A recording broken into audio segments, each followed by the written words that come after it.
कब और क्यों होती है शनि की साढ़े साती या अढ़ैया?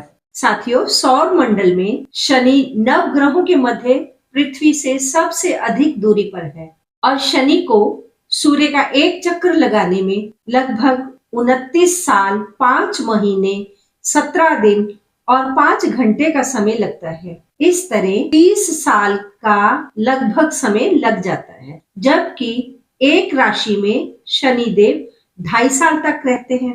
राम राम साथियों, कैसे हैं आप? आशा करती हूँ कि आप पर शनिदेव की कृपा हमेशा बनी रहती होगी। ज्योतिष क्योरी चैनल पर आपका हार्दिक स्वागत करती हूँ। आज आपको शनिदेव की साढ़े साती हम सब पर कैसे असर करती है और कब आती है जीवन में, इसके साथ ही आपको शनि की अढ़ैया किसे कहते हैं, कब हमें इसका सामना करना पड़ता है, इसके विषय में भी सटीक और विस्तृत और बहुत ही आसान जानकारी दूंगी। साथियों, हमारा सौर मंडल 360 डिग्री का गोल घेरे में है और इसे 12 राशियों में महर्षियों द्वारा बांटा गया है। ये जो आकृति आप देख रहे हैं, इसे जन्म कुंडली कहते हैं। इसमें कुल 12 भाव होते हैं। यही 12 भाव पूरा आकाश है, अर्थात टोटल 360 डिग्री का आकाश है। ये 12 भाव हैं। सभी की कुंडली में चंद्रमा किसी न किसी राशि में अवश्य होते हैं, अर्थात वहाँ कोई ना कोई अंक अवश्य लिखा रहता है। हमारी जन्म कुंडली में चंद्रमा जिस भी राशि में होते हैं, उस राशि तक पूरा भचक्र घूमकर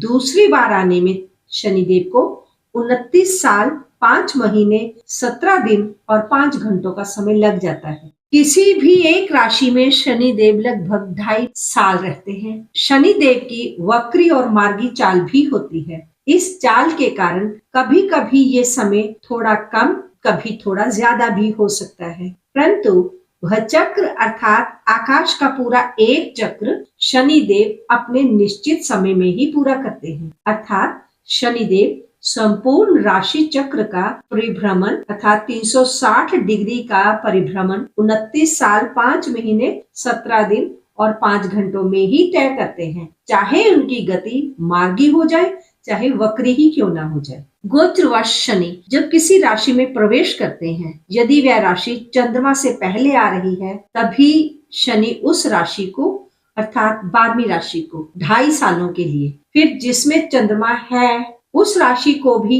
2.5 साल के लिए, अंत में चंद्रमा से आगे आने वाली जो राशि है उसमें भी 2.5 साल के लिए जब प्रवेश करते हैं, तो जातक जातिका को उसका अशुभ प्रभाव मिलता है और इसी को शनि की साढ़े साती कहा जाता है, क्योंकि तीनों राशियों का समय 2.5 + 2.5 + 2.5 मिलकर 7.5 साल बनता है। किसी भी जातक का चंद्रमा किसी भी हाउस में अर्थात किसी भी भाव में हो सकता है। उस भाव में कोई भी राशि अंक लिखा हो सकता है। मान लीजिए आपका चंद्रमा 1 अंक वाली राशि में है, वह 1 अंक कुंडली के अब किसी भी भाव में लिखा गया हो सकता है, वो यहाँ यहाँ यहाँ या कहीं भी। अब आपने 1 से पहले 12 का अंक देखना है। जहाँ पर 1 लिखा है उससे पहले 12 लिखा गया होगा। यहाँ पर 12 लिखा होगा उस भाव को, उसके बाद यहाँ पर 1 अंक लिखा है उस भाव में और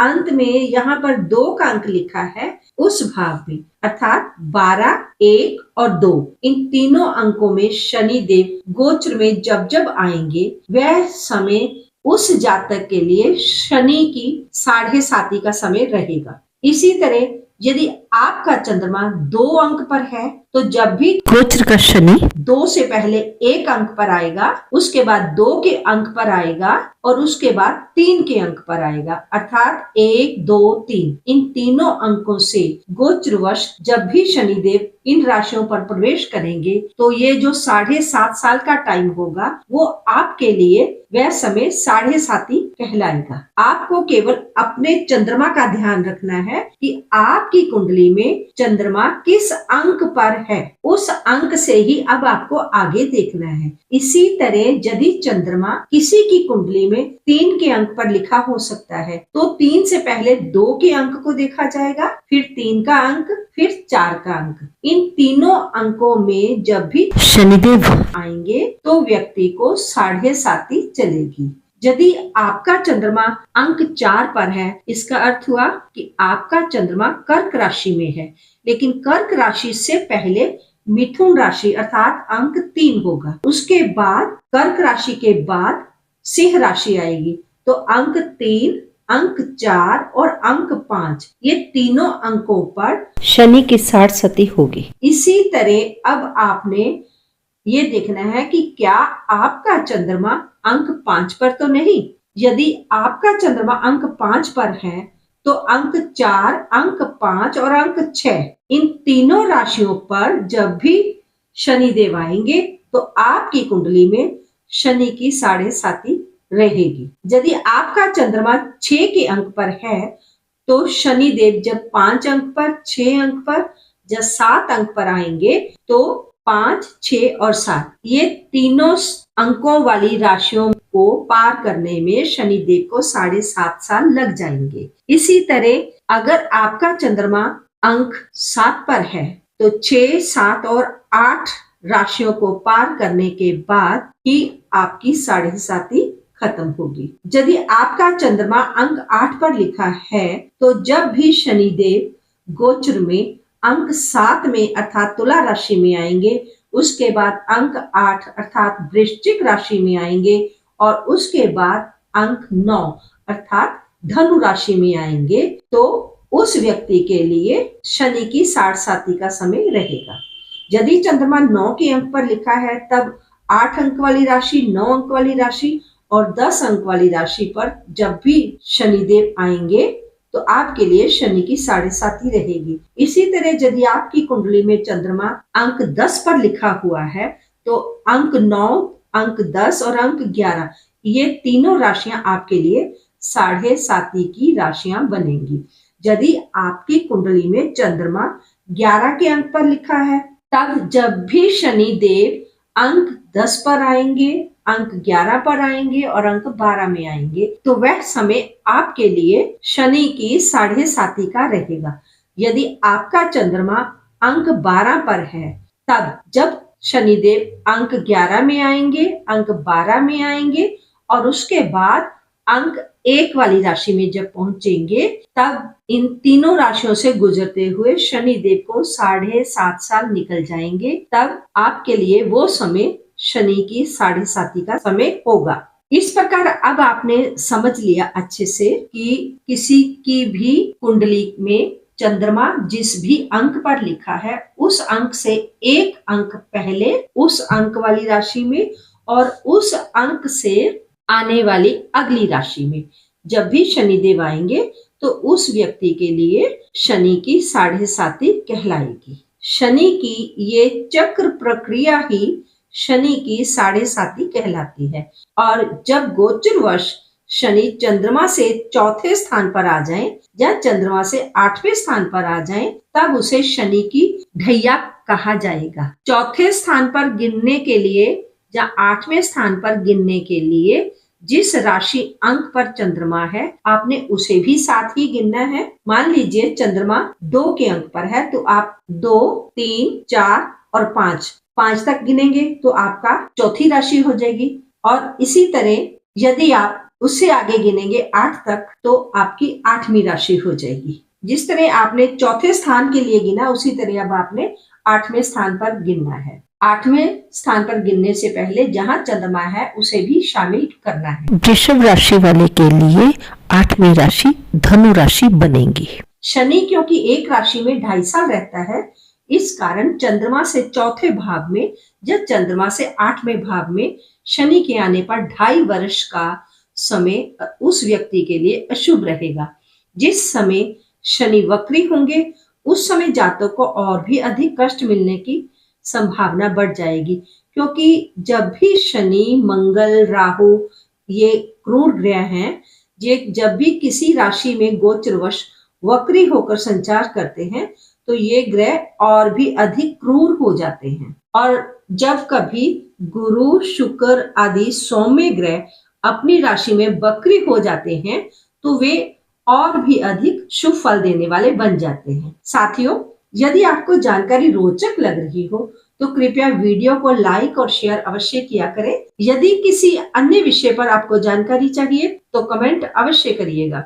यदि आप चैनल पर आज पहली बार आए हैं तो चैनल को सब्सक्राइब करके बेल आइकन का बटन भी दबा दें ताकि समय रहते आपको इस चैनल से जारी की जाने वाली अच्छी जानकारियां मिलती रहें। साथियों, शनि देव यदि किसी कुंडली के लिए अकारक हैं, लग्नेश के साथ उनकी मित्रता ना हो तो फलस्वरूप शनिदेव जब कभी भी गोचरवश वक्री अवस्था में संचार करेंगे तो जातक जातिका को मानसिक और शारीरिक कष्ट देंगे।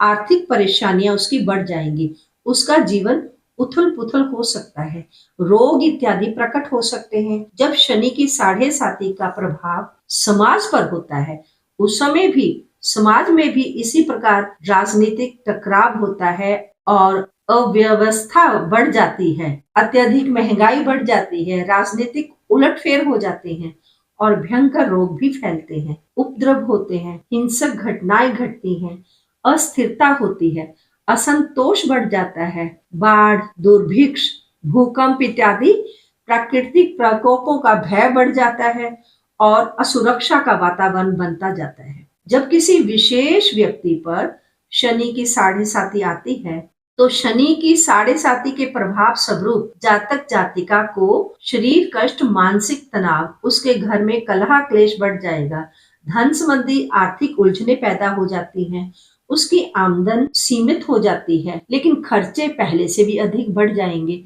उसके बनते कामों में विघ्न बाधाएं आनी शुरू हो जाएंगी, घर में रोग इत्यादि पैदा हो जाएंगे और फिर उसे शत्रु का भय भी सताता रहेगा। संतान और परिवार और अपने सगे संबंधियों से भी परेशानियों का सामना करना पड़ सकता है। इसी तरह जब गोचरवश शनि चंद्रमा की राशि से चौथे या चंद्रमा से 8वें स्थान पर संचार करता है तब शनि की ढैया होती है जो कि 2.5 वर्ष तक रहती है। इस समय के दौरान भी जातक जातिका को फालतू की दौड़ धूप करनी पड़ती है, उसे अनावश्यक खर्चे होते हैं, गुप्त चिंताएं सताती हैं, रोग, शोक, कलह क्लेश, धन हानि, बंधु विरोध, कार्यों में विघ्न बढ़ जाते हैं, आर्थिक उलझनों का उसे सामना करना पड़ता है। लेकिन यदि किसी की कुंडली में शनि देव कारक हैं, उस कुंडली के लिए अच्छे भाव वाले हैं, तब इतनी अधिक समस्याएं उसे नहीं आएंगी। जिसकी भी कुंडली है उस इंसान के लिए जातक जातिका शब्द का प्रयोग होता है। आज के लिए तो बस इतना ही। मिलती हुई एक नई जानकारी के साथ, तब तक आप अपना ध्यान रखें, मस्त रहें, खुश रहें। ओम नमः शिवाय।